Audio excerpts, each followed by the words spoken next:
I mean, a quick question, a quick poll. How many of you work on, Docker, Kubernetes, microservices, or anything in between? Just a quick yes or no. Yeah, this Anand, I work for K8s and as well for the Docker. Perfect. All right. So I assume yes from most of the people, although you couldn't say yes or no on the chat, but that's fine.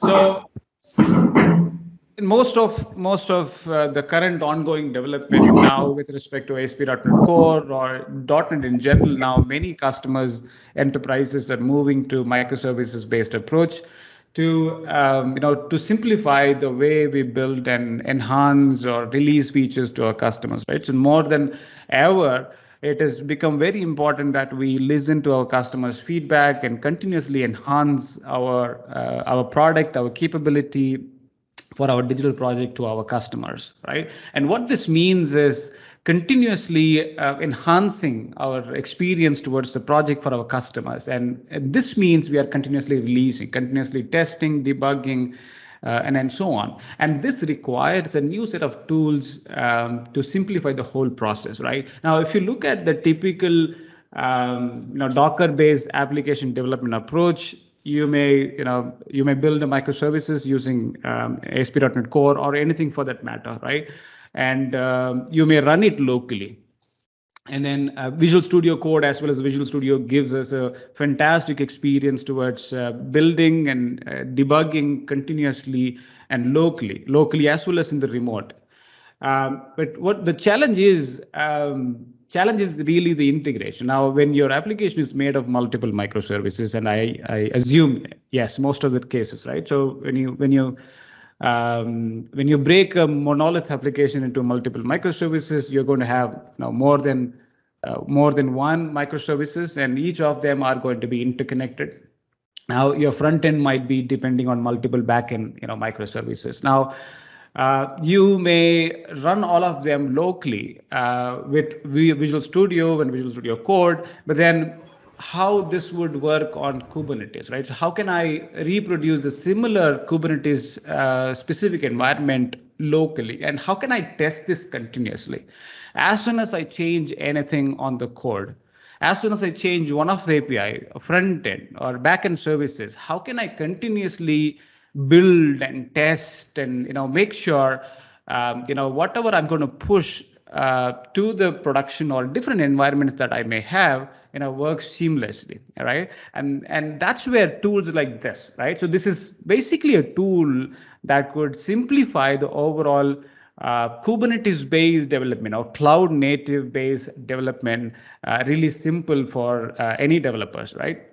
Now, Scaffold is a tool that is coming from Google, right? Google, as everybody knows, has pioneered the usage of Docker and Kubernetes for their production workload. Now, every other companies and enterprises are now moving and adopting Kubernetes. In fact, if you look at the overall movement or the enhancements that comes from Microsoft Azure is most focused towards Kubernetes simply because the vibrant community and the adoption of Kubernetes within the ecosystem.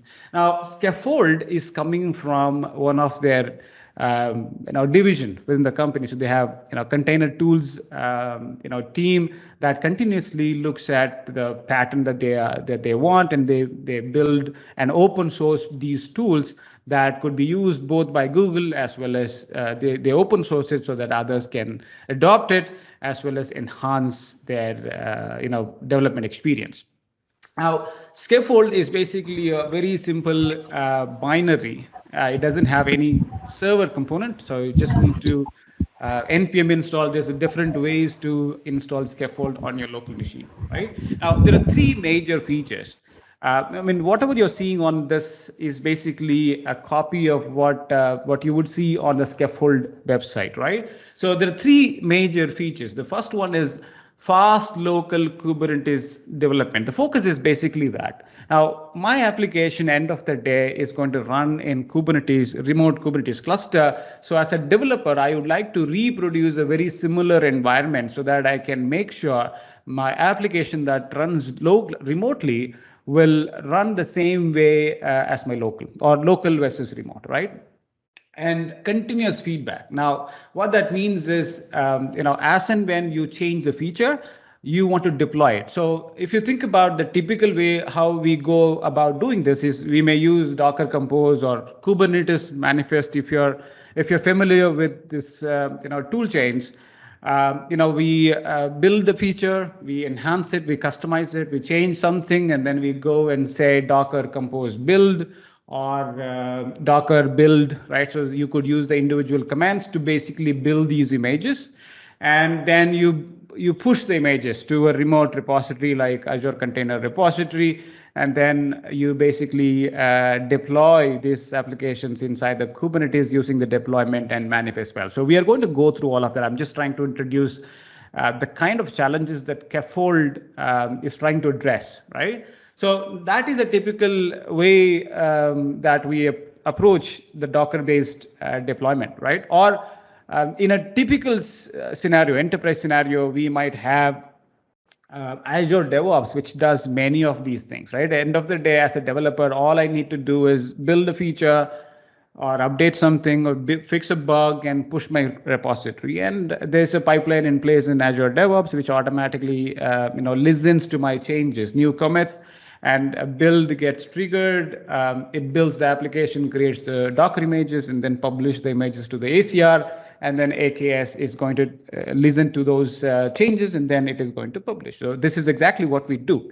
Now, Scaffold is not going to replace any of these things, right? Scaffold is basically here to help us as developers to speed the way in which we build features, locally deploy them or remotely deploy them, and see the changes, see the features, how they work, right? So, that's exactly the focus of Scaffold. Of course, you could also use Scaffold in Docker, Azure DevOps, right? So if you want to have very same experience, both local as well as remote, you could use Scaffold. So we will see some of that in the demo part.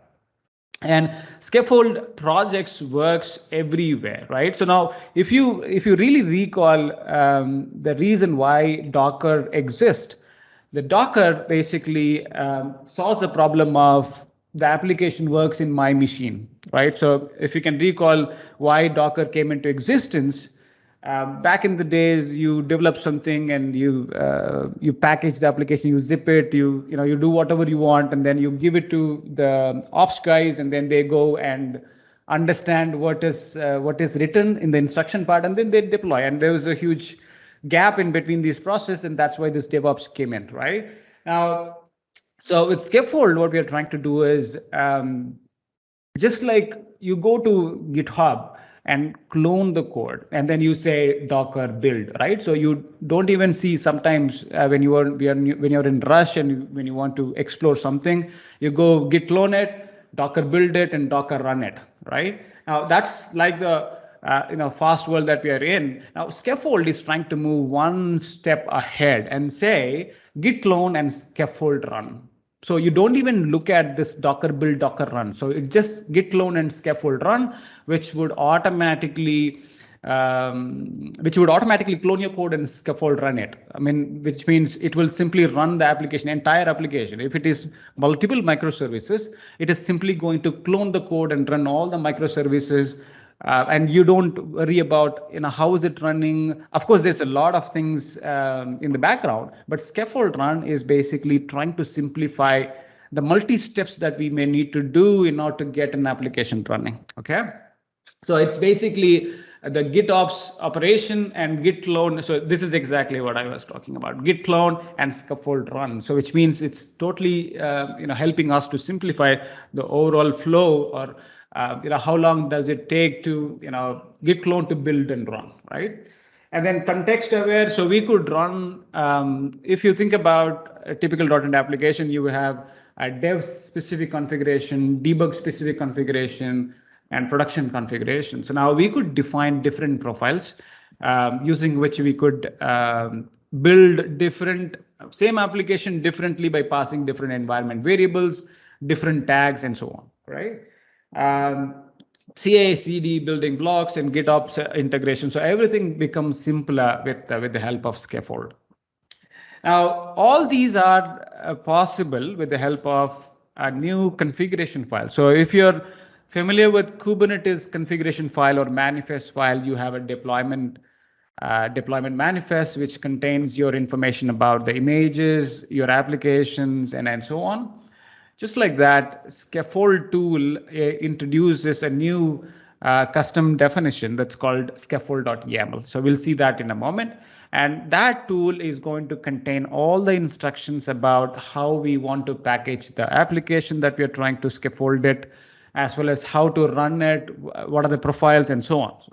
All right. So and finally, it is very lightweight. So I didn't really see how big is the file, but it is very lightweight and easy to install and run very quickly.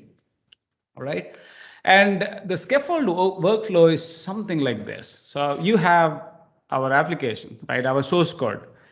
The scaffold can look at our source code changes as and when you change the source code, whenever you are adding new lines or new feature development, it can continuously monitor, and whenever the code changes, it can automatically build the application. All right. And then it is going to create the, based on the Docker file, there are multiple ways using Scaffold can really create the images, right? End of the day, it is Docker containers, and we need a Docker file, or there are multiple approaches. Bazel is one, for Jib is specific for Java-based application, and Buildpack is another new feature that is coming up with. Right. So based on these artifacts, Scaffold can simply build our images and test artifacts. This testing is very specific to container tests, right? So we should not confuse this with our application test. And then once the application is built, it is going to push the application in the form of image to our repository, and then it is going to deploy. It can deploy locally with the help of kubectl or Helm or Customize. These are the tools that is used to deploy the application to local Kubernetes or remote Kubernetes. All right. So now let me pause here and see if there's any question. I don't see any question on the chat. Hope this is clear. If it is not clear, once we get into the demo, it would be much more clear. I'm just trying to present what this tool is all about. And I'm sure you would have gone through the website as well. So it clearly documents what this tool is all about and what this tool is not all about. It would greatly help you to understand, what this tool basically can help us. If there's no more question, then probably I can jump into a demo and start from there. I'm going to start with a brand new application, quickly build one, and then create a Docker file, create a Kubernetes file, so that we start from scratch. Any questions so far? Nope. Can you put it in simple words? Okay, I thought what I was explaining is simple. All right. So in order to make it simple, let's see this working so that it is simple. Okay. So what I'm going to do is let's open terminal and let's start from there.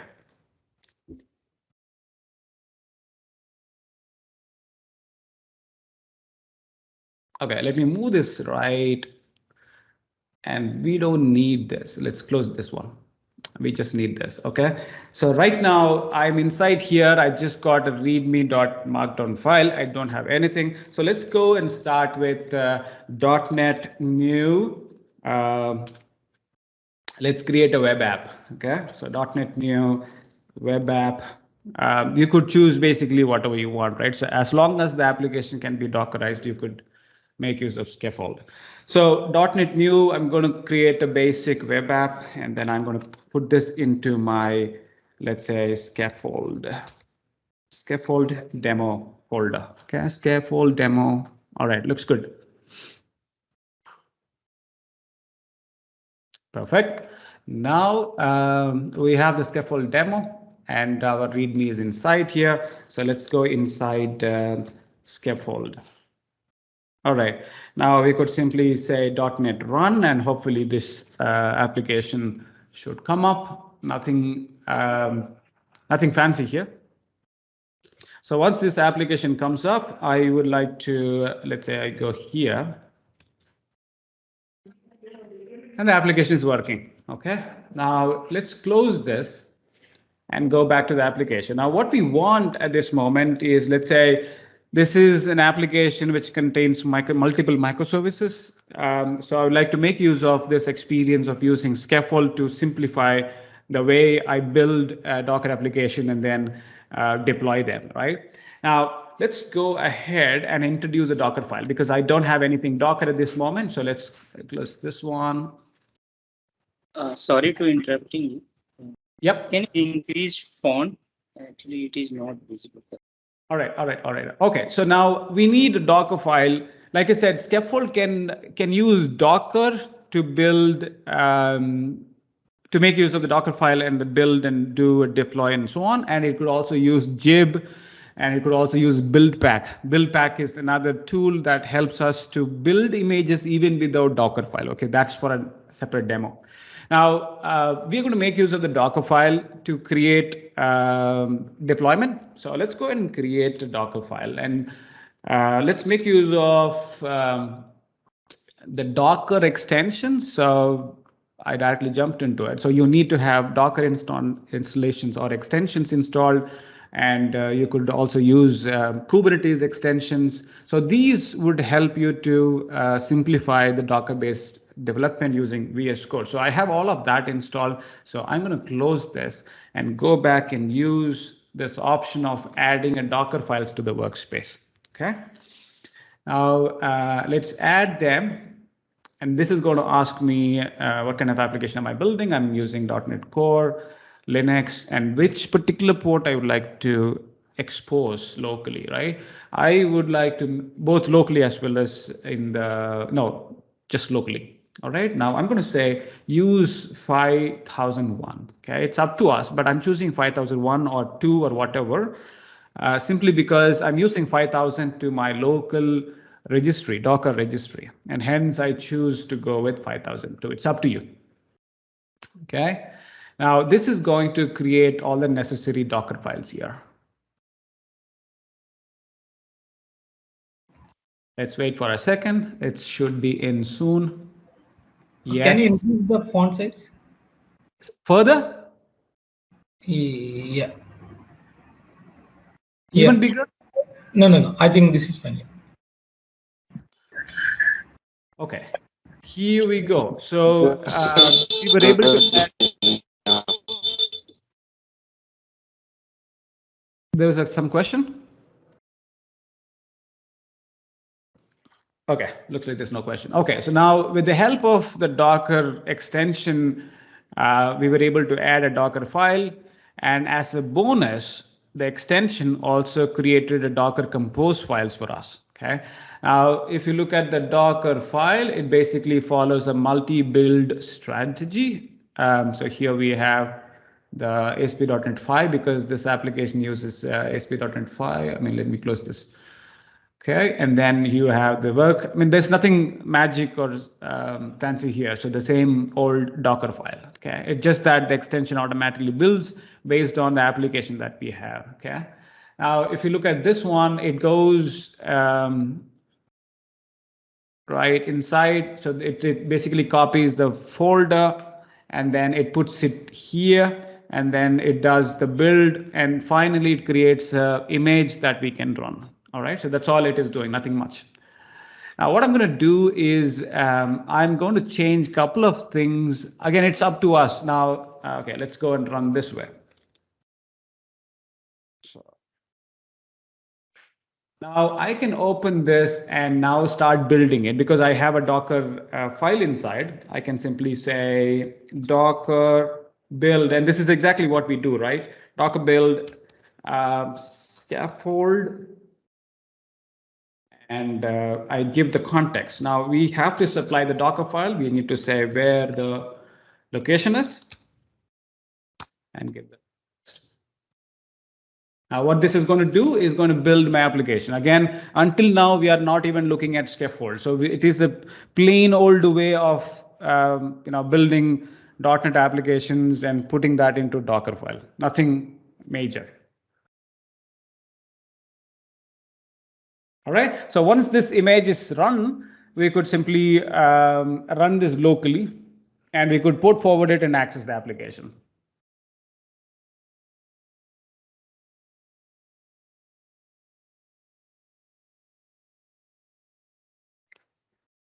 All right, now the Docker image is created. Let's go and look at it. Docker.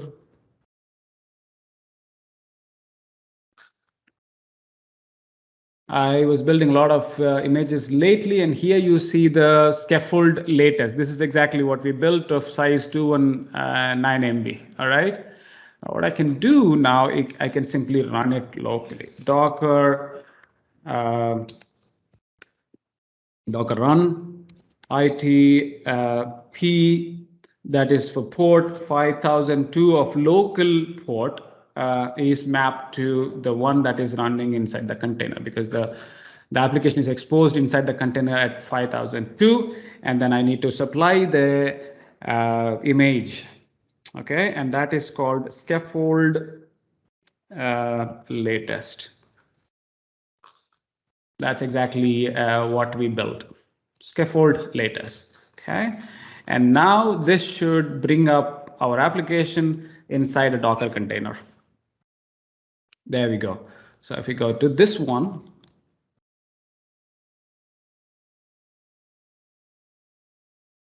good.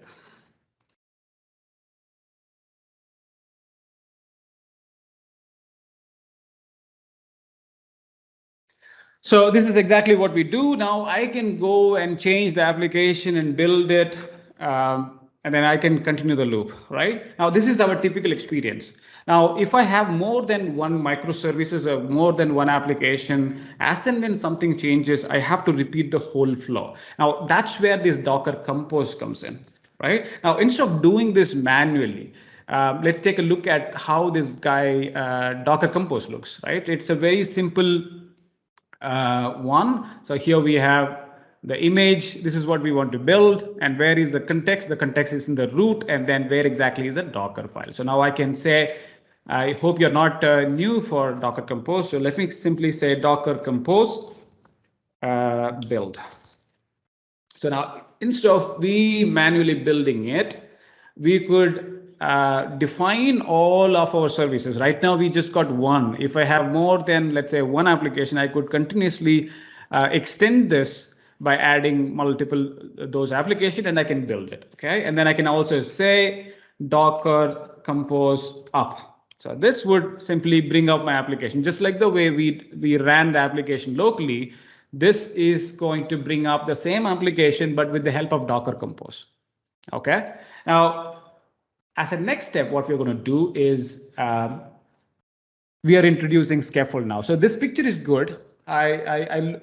I love the fact that Docker Compose do help me to do this continuously, not continuously. So as and when I change something, I need to say Docker Compose build and Docker Compose up in order to bring up all my application, right? Now, what if there is a way which could use, which could continuously monitor my changes that I'm making to the application and do the same with less work from my side, okay? And that's where the Scaffold comes in. Now, to get started with Scaffold, you need to have the Scaffold tool installed, Scaffold client installed. There's a very simple steps that you can follow and get your Scaffold installed. And you also need to have Docker. You also need to have Kubernetes, because you need some cluster to deploy your containers. And you could use Minikube, you could use K8s, you could use remote cluster. It's up to you. Now we are going to look at how we could deploy this both locally. I have a Docker for desktop installed, and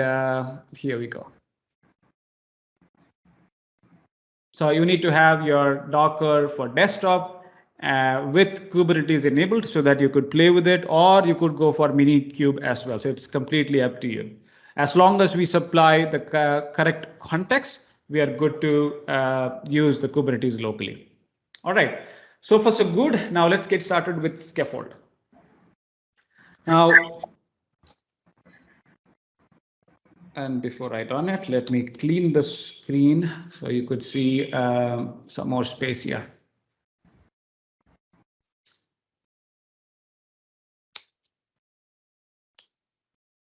Okay, so like I said, it's basically an installer. that you can run in Windows, Mac, or Linux, whatever. And it gives a lot of commands using which we could build, test, deploy, and so on. Okay, so here are the commands, and there's a very neat documentation right on their website that you can take a look. Now, what we're going to do is basically get started with Scaffold for this particular project. And the very first thing that we have to do is initialize a Scaffold file. Okay, so we talked about what a Scaffold file is. It's basically a set of instructions that would help us to run the application in local Kubernetes, right? So again, I'm trying to repeat myself that with Docker and Docker Compose, we were able to run independent Docker images. Now, we have one application, so it was very easy for us to go and say Docker run, and we got the application running. Now, when we have more services, you could also make use of Docker Compose, using which you could run multiple applications. But Docker Compose, of course, using tools like Compose can make it work on Kubernetes, but Docker Compose is not the first first option to deploy anything on Kubernetes, right? And that's where this Docker Kubernetes Compose file or Kubernetes manifest files come into play. Okay. Now, in order to start with the Scaffold, we need to have the Kubernetes specific manifest file in place in your project. All right. Now, we could make use of a tool called Compose. That is called this. This is also open source project that helps us to create Kubernetes specific manifest file with the help of Docker Compose. If this is not simple, please let me know. I can go through it once again.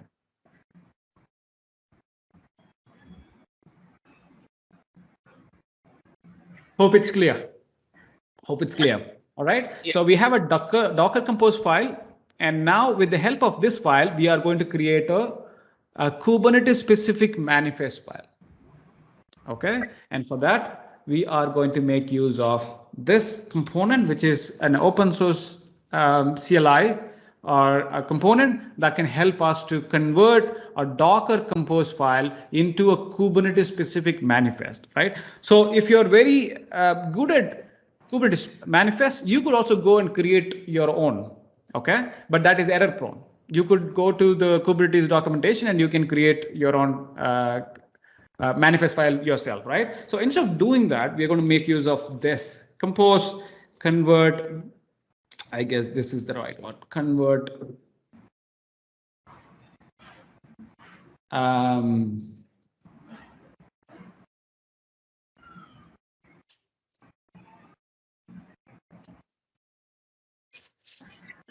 Okay, so basically it takes a convert command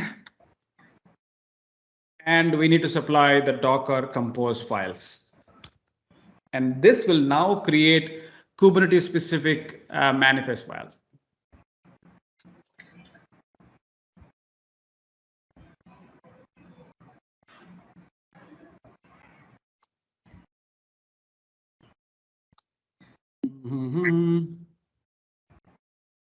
Giving it right.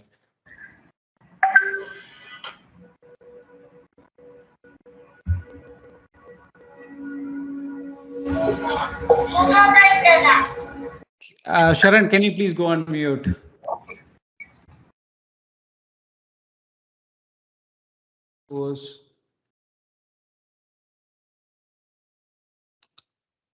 Word and Docker Compose YAML file.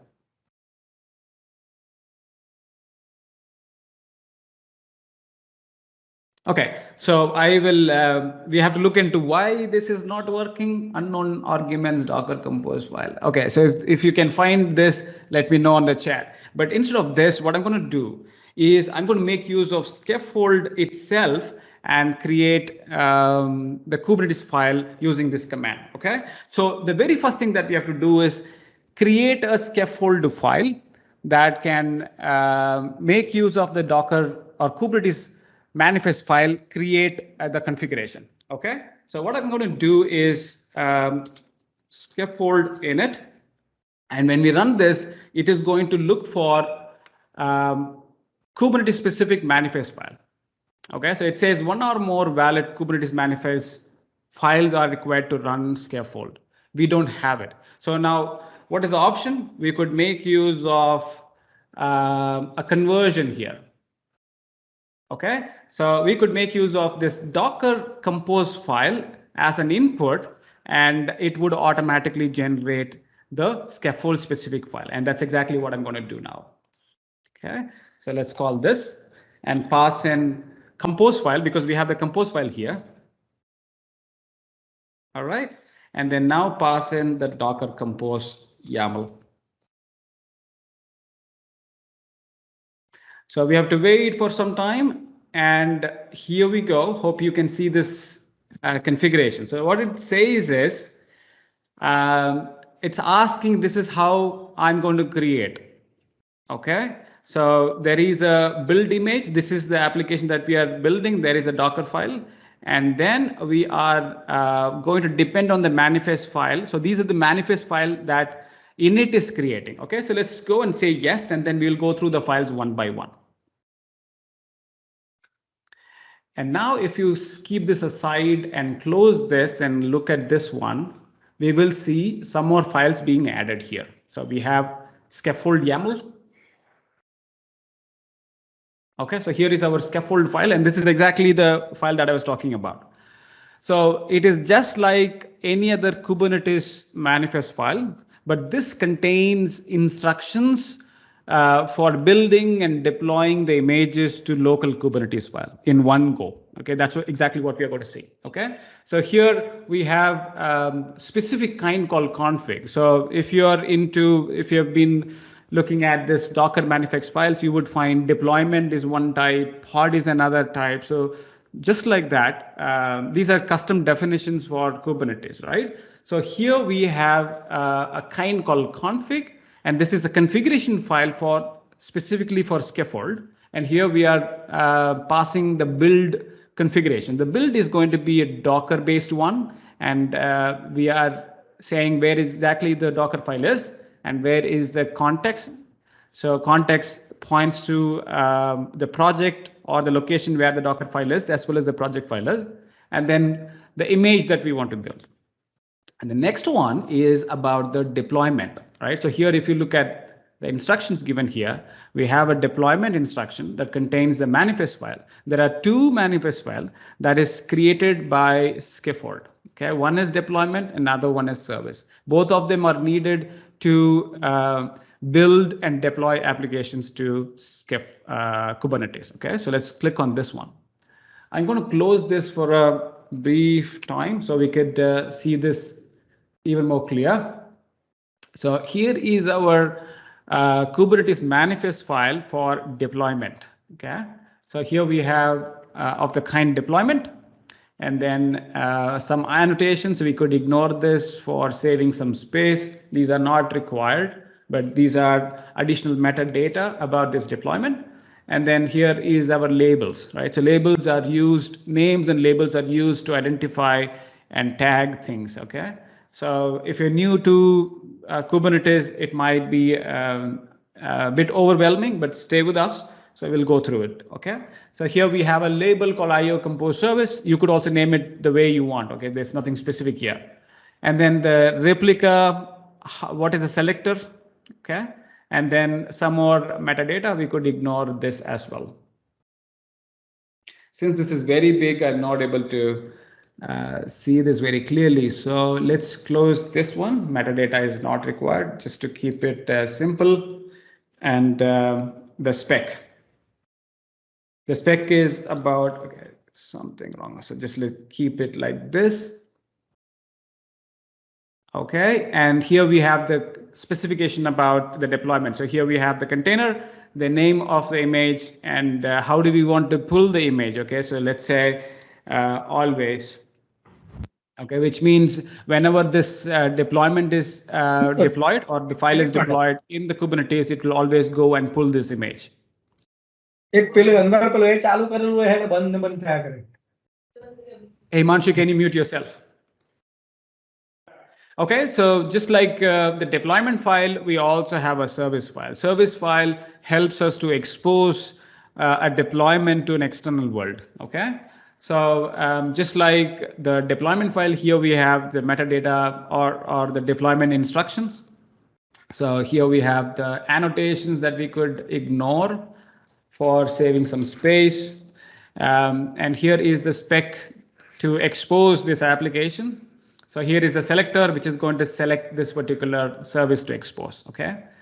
And this is going to be a local application. So we are not exposing it on a load balancer. So this is going to get its local cluster IP. Okay. Now we have this, and now we are good to deploy this locally. Even before we deploy this using with the help of Scaffold, we could simply run this application using our local Kubernetes. Okay. Now, let me open the Kubernetes extension and show the clusters that we have. Like I said, I have a local Kubernetes cluster using which I can try this, try running the services in my local cluster. Okay, let me delete the one that I had before. So I just got one cluster now. Let me make that as a local cluster. And here, if you see, I have several namespaces. Let me close all of this. And I will also delete the earlier namespaces that I had so that it is clean and clear. Okay. Any questions so far? Maybe I'm rushing a bit.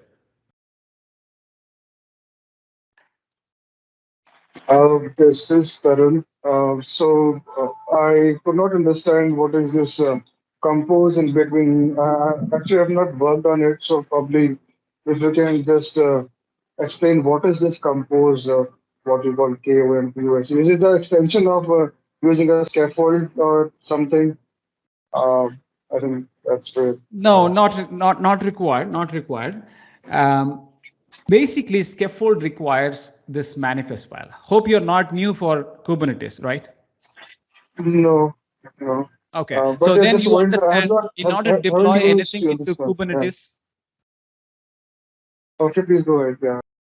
Yeah, so in order to deploy anything in Kubernetes, you need this manifest file, right? So manifest file contains the instruction about your application, the image, what ports that you want to expose, what are the other details about your application. So we need that in place. But then when we started, we just had Docker compose file and we had a Docker file.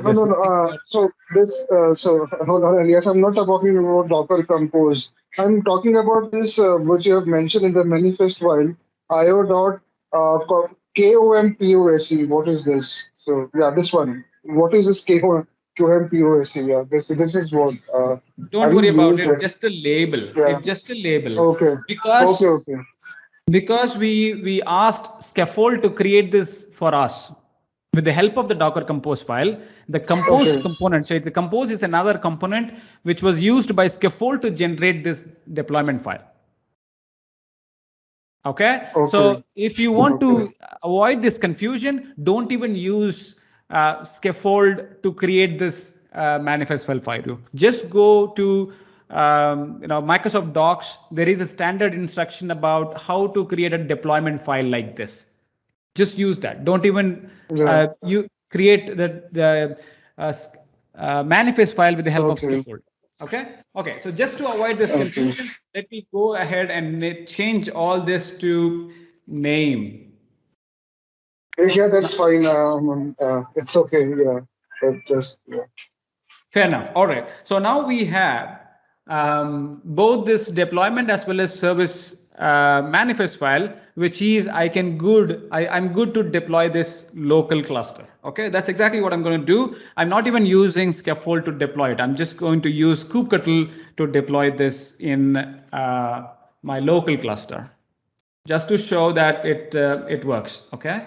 Now, in order to do this, I need to first build the image, because if you look at the Docker deployment, it is going to look for an image with the name this.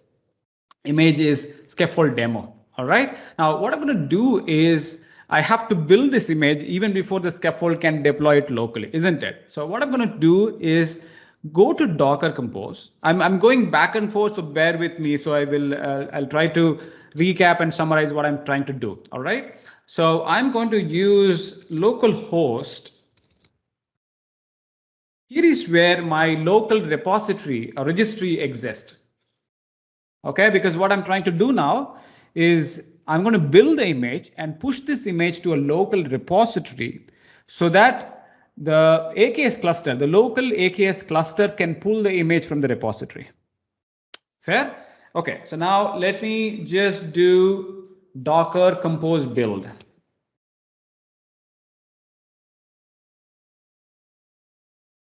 So now it is building, as well as it will be pushing the image to my local repository here. All right, now it is built. Now, if you go and search for Docker images, you will see the image with the tag here.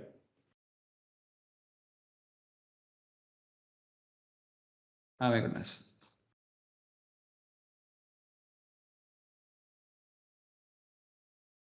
Localhost, where is it? There we go. So we have built an image with the localhost registry, right? Now with that we are good. Now we could just say go deploy it. Let me close this and bring this in the bottom. Hope this is much better. All right. So let me go and say kubectl create a namespace, because I don't want to disturb the default namespace for this demonstration. So I'm going to create Scaffold namespace. Now a new space called Scaffold is created. So if you want to see that, we can go here, and here we would see a new namespace called Scaffold. Let's make that as a default namespace so that anything that we deploy in the Kubernetes cluster will go and sit here. Okay. So now that we have done, we are good to deploy this to service deployment as well as service inside our local Kubernetes cluster. So in order to do this, what we're going to do is kubectl apply, and then we are going to say first deploy the deployment file and then also deploy the service file. All right, so let's do that. Scaffold demo deployment.yaml. Okay, so before we do this, we have to make sure everything is good here. And what I mean by that is basically this image stuff. Okay, so the image should be right and it should be in there in our repository. Only then the cluster can pull this image from the repository. If there is any discrepancy, if there's something wrong in the image URL, it is going to fail. So what I'm going to do is make sure the image that I pushed to my local repository is what is being deployed here. Okay, and more specifically, this is the image that is going to be deployed in my local cluster. Okay, and that looks good. And we can also say image pull policy, and I can say if not present. So if the image is not present, only then go and pull. I mean, always is also good. Okay, so now that my deployment as well as my service files look good, or manifest looks good, I can go ahead and deploy. Now the deployment is created. I will also deploy the service manifest. Now both of them are deployed. So now if I go to our cluster, we should now see both the deployment as well as our service. And to see this, you could go here, or you could also use kubectl if you are good at CLI commands. Okay, so now here you see we got one pod, we got one service that is exposing our application in this particular IP address. Okay, there is no external IP because we haven't implemented any load balancer yet, or there is no ingress service. Okay, so that's all we have, and all of them seem to be one of one, which means all of them are healthy and all of them are working. Okay, and to see that in action, probably we could make use of this user interface, and here you see the state of the deployment is healthy. And you could also see the service here.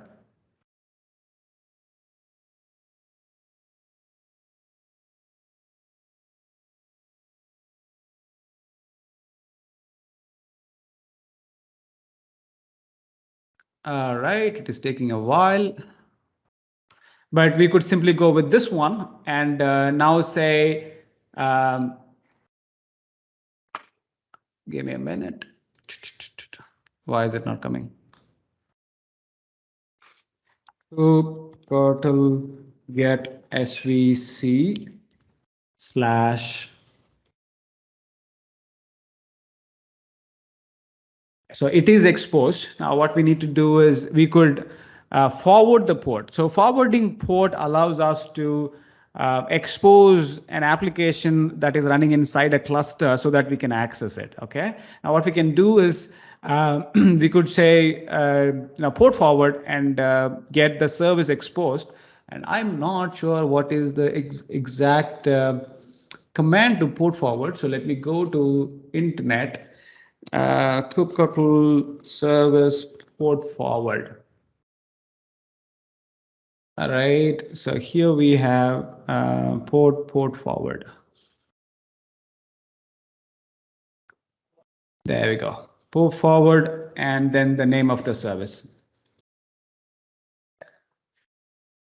Service.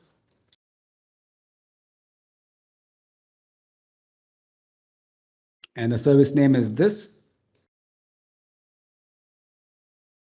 And I want to port forward to 5002 to the 5002 that is running inside our cluster. If everything is good, it should now allow us to access the application in the 5002 port. So let's go back to our portal browser and then ask for 5002, where we should be able to access our application.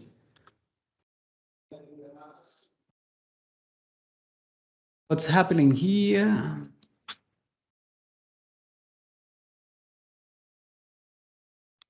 Okay, let's do a port forward on deployment.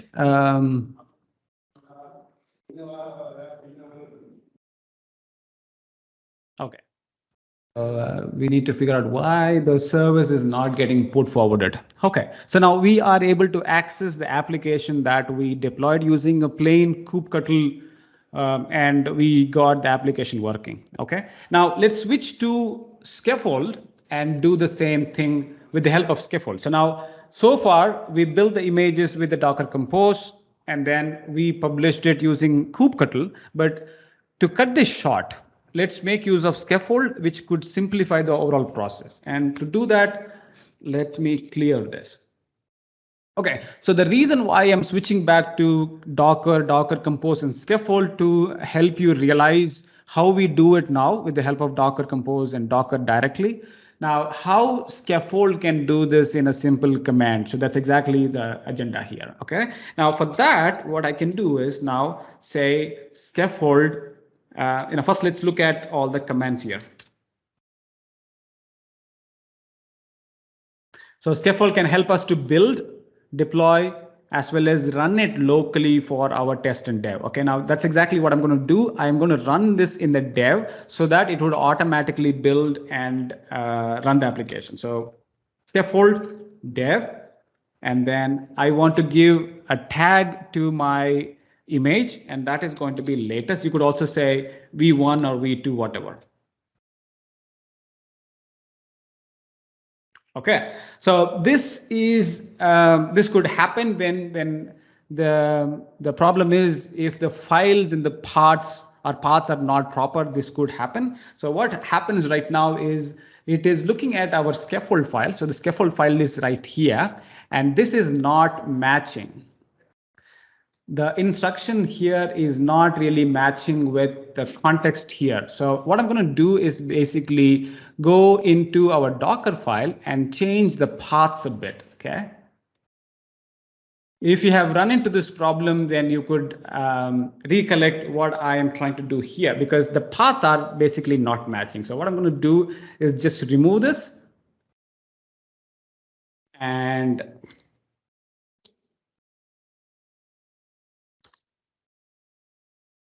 this should now simply work.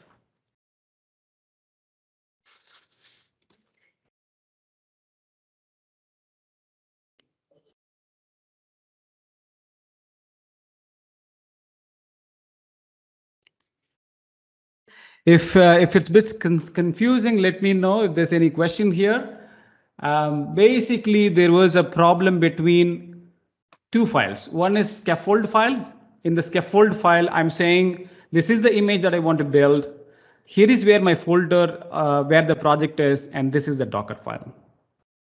And it is going to this file, and then it was checking what was the path given here. And there was a problem because this was created by VS Code, and Docker Compose was outside, and that's basically the confusion. Okay, so let's keep that aside. But you have to make sure the paths given in the Docker file is right, and the Scaffold is able to call the Docker file in order to create this image. That's all is important. Okay. Any question here? This might be a bit confusing. I make a lot of mistakes on this path, the path giving path or accessing Docker file from the Scaffold.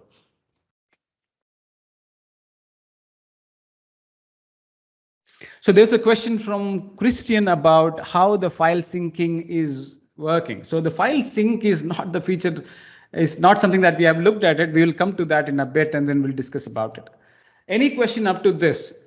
There's only two things that are important. One is the scaffold file, which contains our instructions about how we are going to build and deploy it. And the second one is the Docker file itself, which contains the instruction about building the actual application.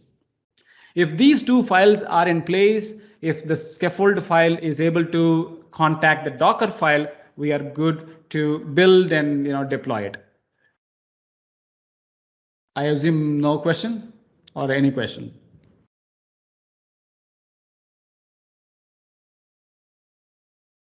All right, so I assume there's no question. So just like the way we did mark the application or the image to the local host, because I want to store it in the repository, and this is the Docker local repository. Okay, so here is where I want to build and deploy. Now here something happened, right? As soon as I changed something, it was actually running it, actually changing and running it. Now let's just go and say demo 1, just see what's going to happen.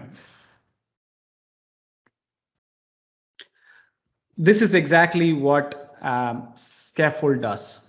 As soon as something changes, it monitors. So right now we modified the Scaffold file, but just imagine you're changing something on your application. We can also do that and see. But for now, let me just go with this. This is the image that I want to run it locally. All right, now this image is built. Now we could go ahead and deploy this. We are just running it locally.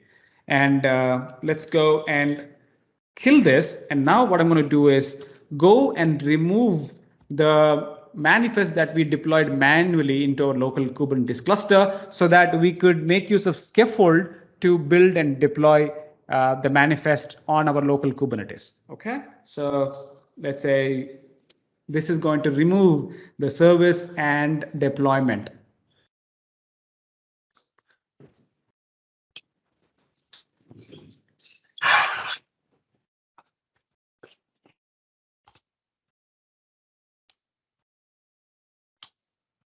Okay, I will also delete the service. Now there is nothing running inside our local Kubernetes. Okay, so now if I go and say kubectl get all, there's nothing.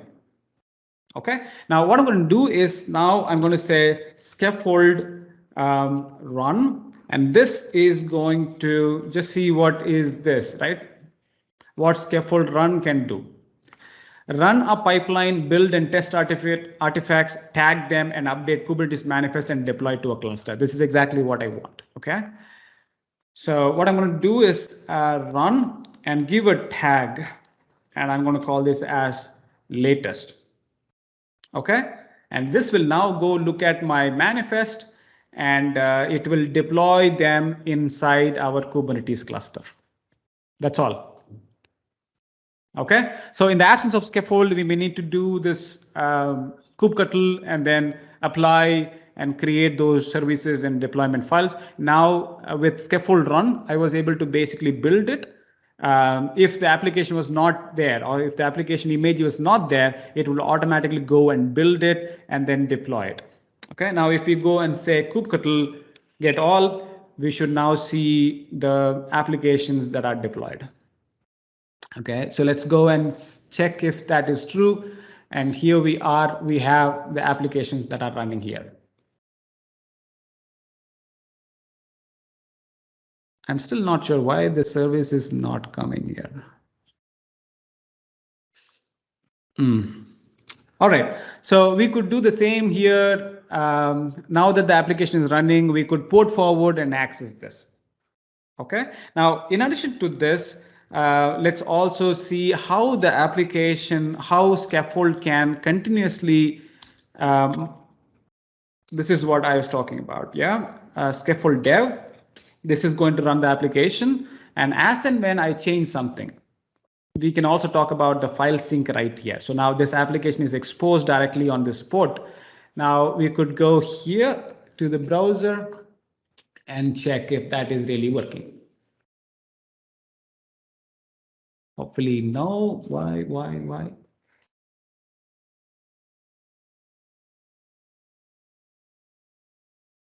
Okay, let's say port forward.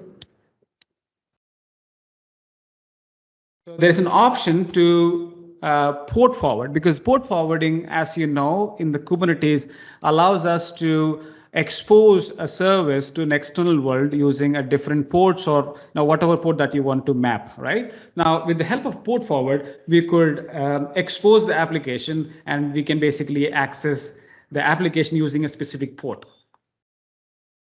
Okay.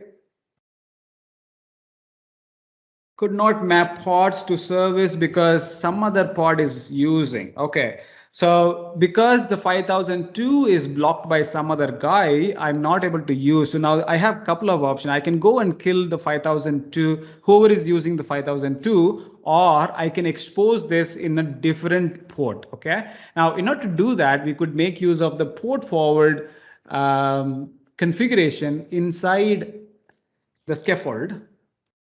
I'm just copy pasting the one that I have already. Okay, so this is an additional instruction in the scaffold file where we are saying, please port forward one of my service, and the resource name is scaffold. So we need to make sure if the service name is scaffold for that. So let's do kubectl get all and make sure our service name is scaffold demo. So it's scaffold demo, and it is running inside namespace called scaffold, and the port that I want to expose is inside the container. It is 5002, but locally I want to expose this on 5003.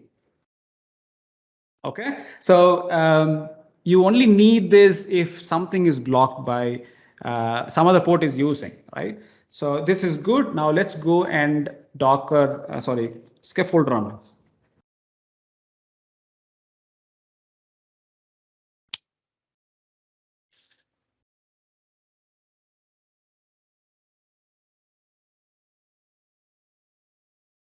There are a lot of moving pieces that you need to worry about, right? So right from the port that is being set in the Docker file, what is being set in the service, what has been set in the scaffold, everything comes into play when you're doing this, right? So there's a possibility that something can go wrong somewhere, okay? I think, again, 5002 is what is being picked, but here we are asking to forward that to 5003, but I kind of sense where the problem is. It is actually right here. Okay, let me go here, and here we are saying target port is 5002. It should actually be 5003 so that we could get this working. Okay, so as soon as I changed it, it is actually sensed the change and it automatically picked. Now it should be available in 5003 now.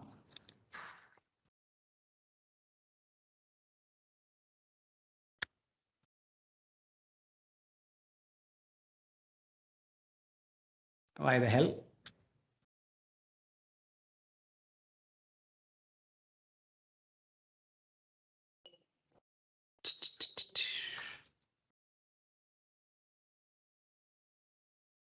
Let me see if I can.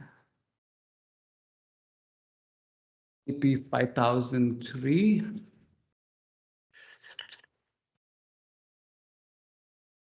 Okay, so we need to check where are we going wrong. So the remote port is 5002 and it is going to 5003, and that's exactly what we are trying to access, but something is missing because of which it is breaking. All right, so let me pause it here. Hope you are getting the picture. So I'm somewhere I'm missing this piece because of which it is breaking. Okay, now 5002. Let me once again make sure the Docker file is exposing in 5002, and here 5003, and this is 5002, and here also it is okay. So there, no, this is Docker Compose, not a problem. We just need to worry about this file and the service file 5002 and 5003. Everything looks good, but still I'm missing somewhere, and that's why it is breaking. Okay, so do give a try and see. It definitely works, but I'm missing something somewhere. All right, so hopefully you could see that you're able to publish the application in your local cluster and you're able to access. Okay, but hopefully when you run it locally, you're able to port forward and access the application. Right now, what we could simply do here is we could go back to our service and port forward that. For example, here, and I can say port forward now to 5004. This should bring up this in 5004. But what I was looking for is how Scaffold can do this port forward for us. I mean, it does work, but somehow I'm missing something because of which it is breaking, but that's fine. All right, so hopefully you're able to see how this is working in a local cluster. Now, the important piece that we are going to look at is how we could run this in a remote cluster with the help of AKS, right? So that is going to be the next step, and let's jump into that. So to run this in the remote cluster, we need AKS in the first place. So what I'm going to do is I'm going to run a series of AZCLI commands to get a new cluster up and running on Azure. And this might take about 5 minutes. So let's go quickly run one by one. So the first command that I'm doing, I have a bit of instruction that is prepared already from which I'm copying. So the very first command that I'm passing is create a resource group, right? So this is going to take a moment, and all right, so now the resource group is created. Let's go and create the AKS. Okay, and this would definitely take some time because here we are asking to set up a Linux box and run Kubernetes inside it. So it is going to take a while. So until that happens, so let's create another terminal here and create Azure Container Registry, right? Azure Container Registry allows us to host our container images. All right. So until this comes, let's go and create a container registry. And I have the instructions already, and you could also see this in the documentation from Microsoft. So this allows us to create Azure Container Registry here. I'm just going with the same resource group that we created, and I'm giving a name, and I'm choosing the basic SKU, right? So this should bring up our ACR Azure Container Registry in a moment. And once this is in place, we will then connect to it and start publishing our images. Now, so far, we published the images to our local container registry. But now that we are creating ACR in Azure, we will now use this to publish our images. From there, our container, our cluster, that is AKS, can pull the images and run them on the cluster. Now, in a typical development use case for your office and enterprise, this is exactly what you will have, right? So in your application for your project, you might have a different set of clusters, one for prod, one for test, and one for dev. Now, if you are given with an access to directly deploy the application in dev, right? Usually this happens with the help of DevOps, Azure DevOps. But in case if you want to do this experience of directly deploying as and when you're building and enhancing the feature, you could make use of this in a flow. Okay, now the ACR is in place. Now what we could do is log into ACR and get connected. Okay, and to do that, we could make use of this command. Let me copy and paste this. Hope you're following me. If you have any question, please let me know. So to summarize, until now, we were able to create an application, Dockerize it with the help of Docker Compose, and then we introduced Scaffold. With the help of Scaffold, we run it locally as well as we deployed the application inside a local Kubernetes cluster. Now, as the next step, what we're trying to do is create an AKS cluster on Azure and deploy the same application, not just by saying kubectl apply, but instead we will use Scaffold to build and deploy this application right inside our remote Kubernetes cluster. And the images that we are going to build will be saved in Azure Container Registry. That's exactly what we are seeing right now. So this is coming up. It should be up in few more minutes. And until that happens, let's go to our, let me open my Azure portal. Here we are. And here, if you see the Azure cluster or Kubernetes cluster that we are creating is coming up. And here we have the cluster as well as the Azure Container Registry that we just created. Now we have the access keys. We need the access keys in order to connect Azure Container Registry into AKS. Again, these are topics that you may need to look at the documentation and learn. But basically what we are trying to do is log into ACR and push the images and pull the images. All right. So now what I have to do as a next step is let's go back here. And now the AKS is ready. So here you see the AKS is completely created. Now, as a next step, what I can do is connect to this AKS. Okay, let me clear this. Any questions so far? Is it too overwhelming or easy to follow?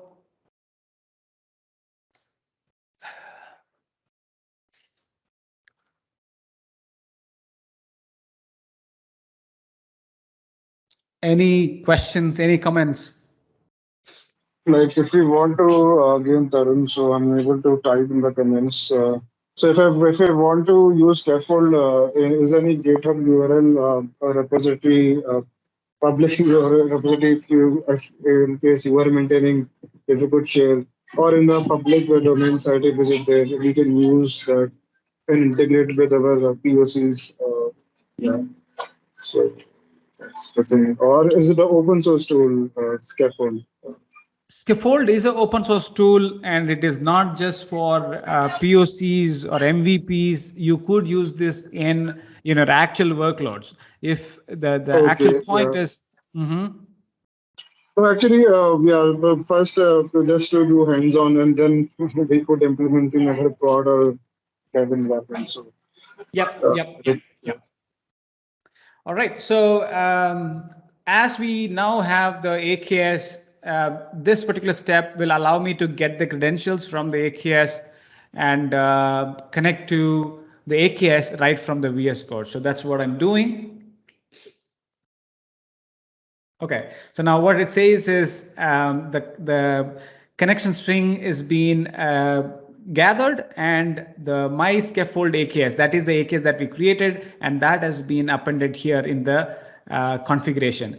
Now with this, I can go to the Kubernetes menu here, and let me close all of this. Now you should see the AKS that we created and connected. Okay, now this has become the default cluster. So we have Docker for desktop, but now we are connected to the AKS cluster that's hosted on Azure. All right. And now what I want to do next is go and deploy the application inside the cluster. And before I do that, I need to connect the ACR with the AKS. Okay. And for that, we could do we could simply say AKS update, and I'm just copying pasting the nodes from my notepad, and here, as you could see, I'm saying AKS update. This is the name of my AKS. This is my resource group, and I'm saying attach my ACR, and this is my ACR that we previously created. And this would basically attach the ACR, the Azure Container Registry, into AKS, right? So behind the hood, what's happening is this is basically an identity sharing between AKS and ACR, okay? So this will allow me to pull the images, whatever images that we are going to store inside the ACR, AKS can pull them. And this step is necessary so that the images can be pulled. In the absence of this, the image pulling inside the AKS will fail. Okay, so while this is happening, let me go ahead and run the file. Okay, I mean, again, do scaffold build and scaffold run. Okay, so because I want to run this inside the AKS or deploy the application inside the AKS on Azure. So before I do that, I need to change few things inside my deployment and service. Okay, not necessarily in the service yet. I will come to that a bit later, but I need to do that inside this deployment file. And what I want to change is this location, because now I want to push the images into my remote repository, and the remote repository is this one.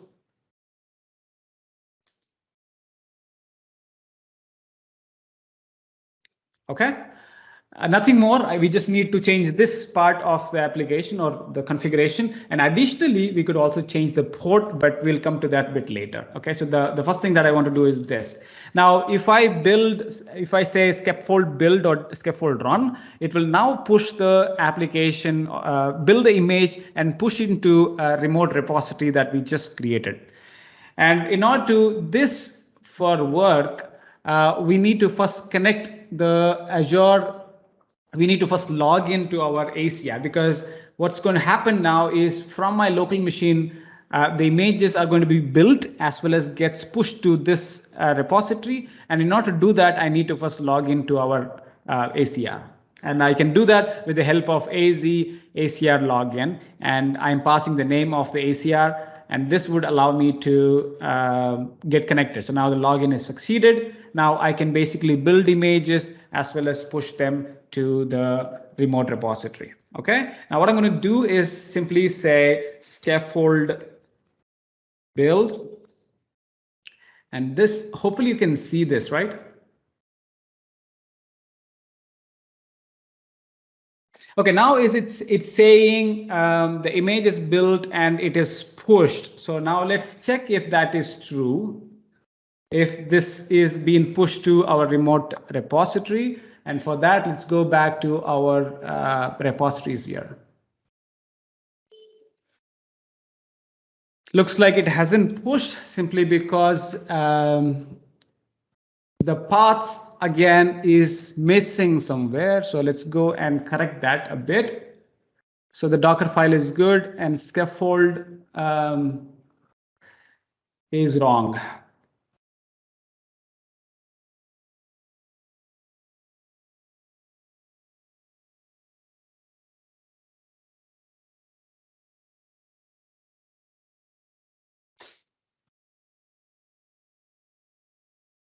Okay, so now what I've done is basically updated the path inside my scaffold file, because that's what we are looking into.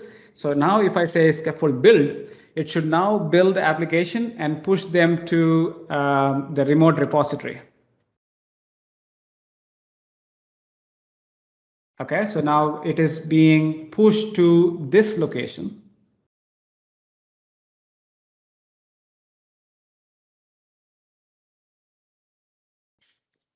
So hopefully now the image is being pushed into remote. So let's go back here and see if the image has come. Not yet.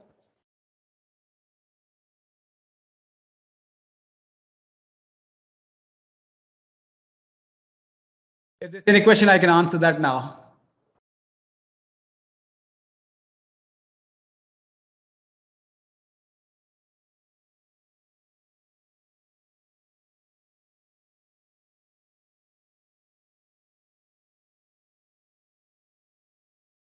The pushing part is a bit slow, but it is certainly pushing. So let's wait for some more time.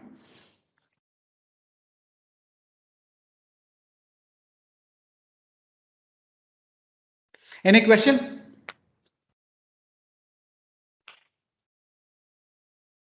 Okay, so again, let me recall or summarize a bit. There are only three files are important. One is the scaffold file, and the second one is the our deployment manifest file for Kubernetes, right? Because the scaffold is just looking at the manifest file and simply following the instructions given inside the deployment file. It is not doing any magic there, but it is trying to simplify the overall flow. And it is also looking at our Docker file. The Docker file has the instruction about the application, and the YAML file contains the instruction about how we want to deploy this in the Kubernetes. And both of them have to be right, and they should be in the right place. Only then we could deploy them successfully. Now it is still going on. It's about 200 plus MB image, and sometimes it is slow. And hopefully once that is up, we should see the image here. It is still being pushed and it is a bit delayed. Let's wait for some more time. And once that is in place, then we could go ahead and run the application. So right now it is pushing. So in the meantime, we could also try another one that's called deploy. So deploy is another option to push the application to a remote cluster or even a local cluster. So in this case, we are trying to push this to a remote cluster, that is AKS. So deploy is again going to the same. It is going to build and deploy the application to our remote cluster.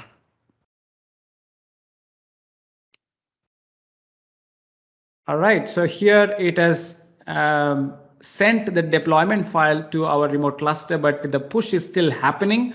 So it is going to take a while. So if we go to kubectl and then say get all, it is going to show the services that we have deployed, but the images will still fail. So it is 0/1 because the image is still not there.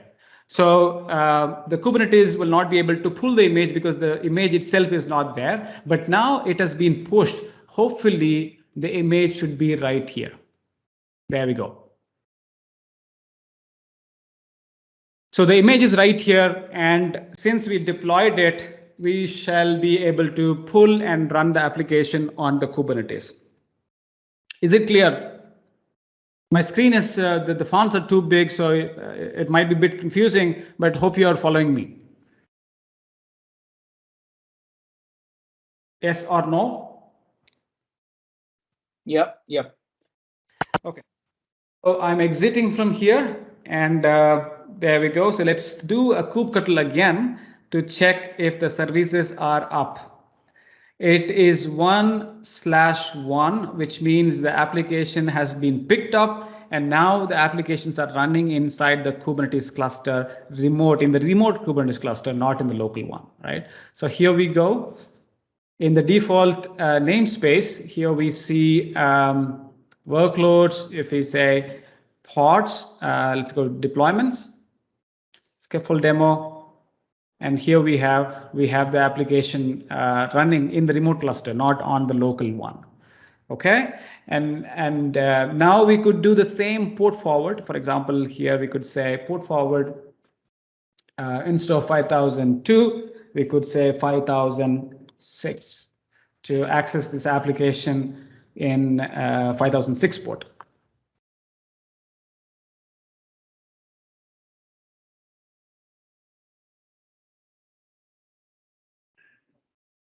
There we go. So now the application is running directly on the AKS cluster with the help of Scaffold deploy and Scaffold build and run, right? Now, hopefully you're able to understand how Scaffold can really simplify the overall flow, right? So maybe since we were jumping back and forth, it was a bit hard to understand, but just go through this video now once again to understand it. Now, one of the questions that came from Christian is how the syncing really happens between the Scaffold and the images that we are building. So let's go to this.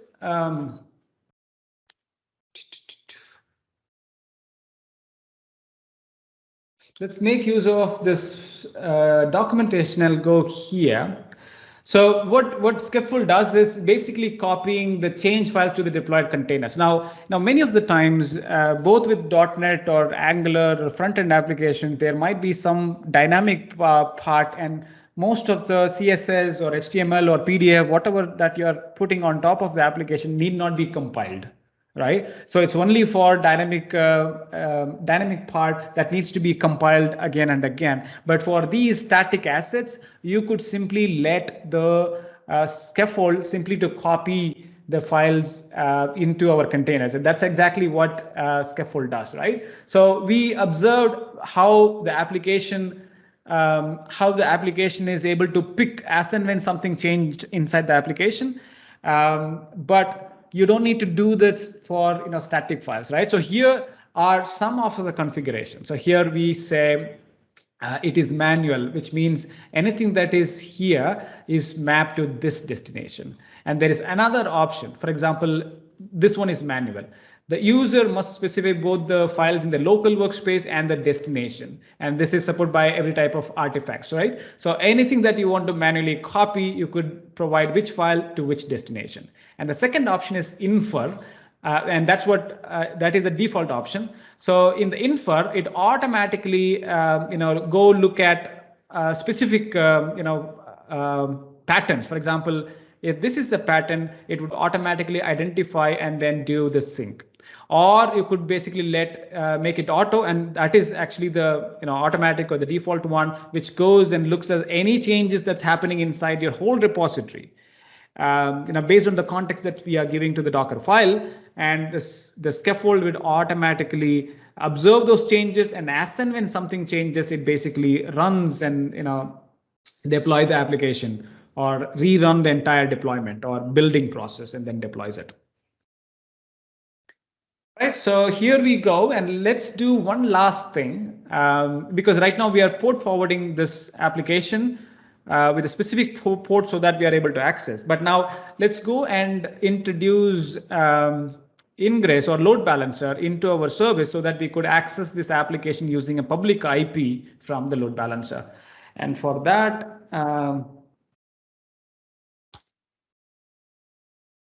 okay, all that we need to say is put a type called load balancer. Now, if we deploy this, once again, Azure will automatically create a public IP and expose this service to the external world.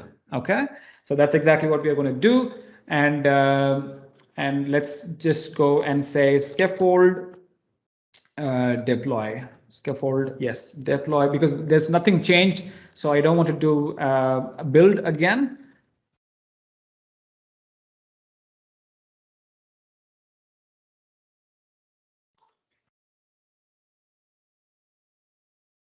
So it is now deploying, and as soon as Kubernetes observes this command, it will now create a new public IP or load balancer and then expose this application into that IP address. All right, so let's look at that. For that, let's go to, we could do a couple of things. We could just say kubectl get service. They should now show the cluster. Okay, there we go. So this is exposed, and now the application is available in this particular IP address. And let's go there and make sure we are able to access that via 5002. It takes a while because since this is the first time, it needs to do a DNS hop. And once that is in place, we should access this. I'm wondering if there is any problem that would occur in the port forwarding. As expected.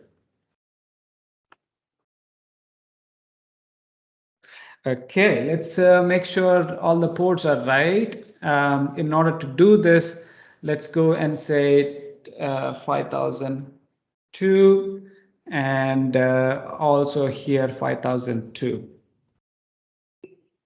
This is important, otherwise it is going to fail. They're not the deployment. Yeah, 5002, 5002, and the application is also deployed on.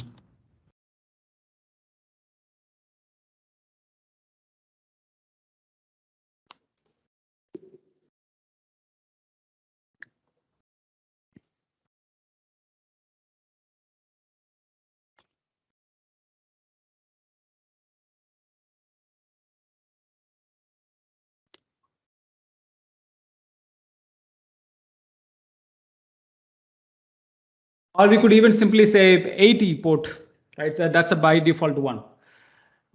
Here we go. So now we are able to expose the application right on the Kubernetes cluster with the help of load balancer type. We are able to expose this application to the external world with a specific port.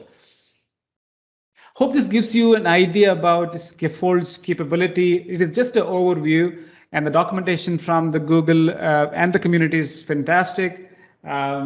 So go ahead and learn more about the various commands that you could utilize, how you could use the file sync. That'll be very useful if you're using if you're Dockerizing your front-end application, because in front-end you have a lot of static files that you could sync. So you don't need to change or build the application as and when you're modifying any of those. If there's any question, I'm happy to take.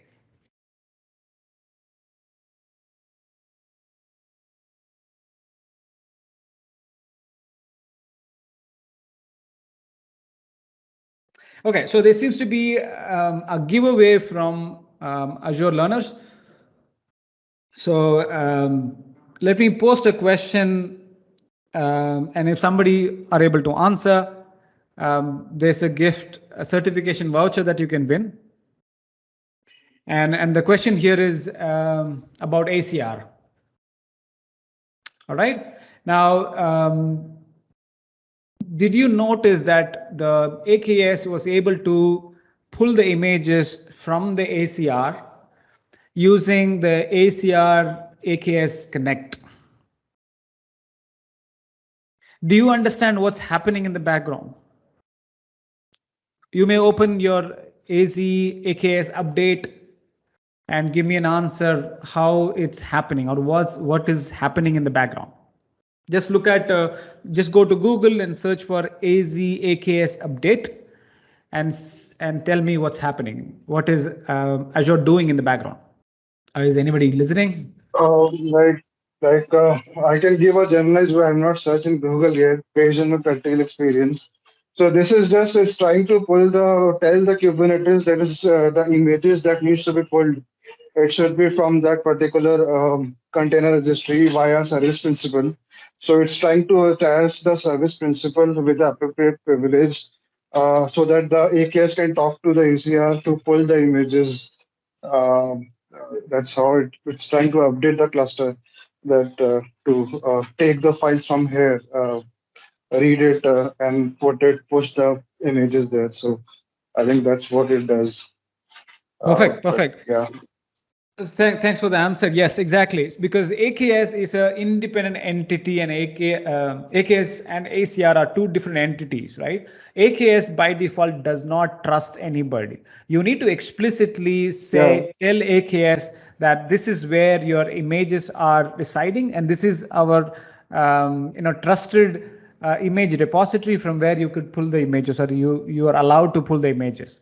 And using this AZ AKS update, we are basically setting up managed identity and then setting the necessary read permissions for the ACR in the AKS cluster. That's exactly what is happening, right? And there are other ways to do this as well. You could also go and set Kubernetes security keys or secrets using which you will be able to pull those images as well, right? So there are different approaches. Now, with respect to AKS, the preferred approach would be using the Azure Active Directory identity, right? So thanks for that, Tarun. Is there any other question? Otherwise, we are good. And hopefully, I assume that I was able to kindle some interest about the Scaffold and AKS and ACR and how we could optimize and simplify the overall developer flow to build and release our features into AKS. Yeah, that was really helpful. Thank you. Thanks, you, sir. everybody. And Thank Thanks. thanks, everybody. Have a great day there. Bye. thank you, sir. Thank you, guys. Very good. Thanks, Thank man. you. Thank you very much. Thank Thank you. you. Sir. Thank you, everyone. Tarun, please ping me on LinkedIn. Who is this? Something good. Kasam. Okay, sure. Thank you. Yeah.